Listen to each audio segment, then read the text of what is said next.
haddinden fazla geldi. Ağır bak bilanço. Bugün de anlamsızım çünkü her yüz tiyatro. Yanımda kalmam için tek bir neden sun hayat. Bugün de yok bir melek, yanımda Diablo. Peri kaçan çift göz ve sendeleyen çift ayak. Çocukluğumu aldın, gençliğimden uzak dur hayat.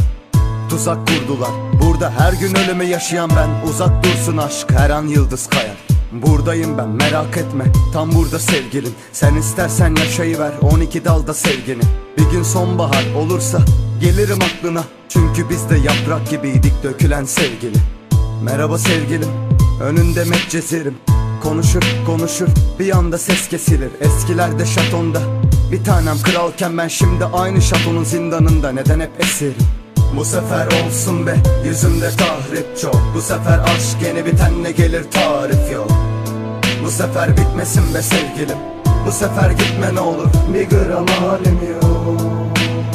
Yüzümde tahrip çok. Bu sefer aşk yeni bitenle gelir, tarif yok.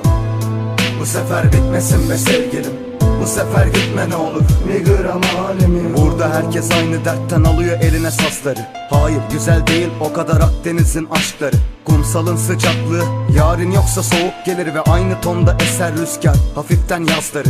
Antakya'nın her yeri dağ, sevgilim sen eksen. Leylam olsam Mecnun olurdum, kapında menekşem.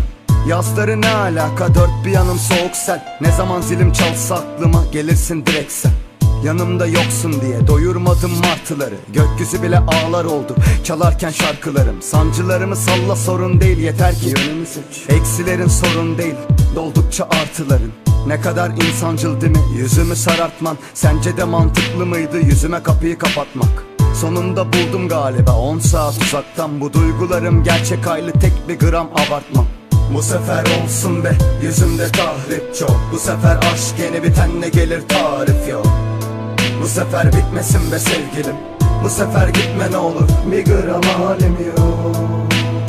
Yüzümde tahrip çok. Bu sefer aşk yeni bitenle gelir, tarif yok. Bu sefer bitmesin be sevgilim, bu sefer gitme ne olur, bir gram halim yok. Bu sefer olsun be, yüzümde tahrip çok. Bu sefer aşk yeni bitenle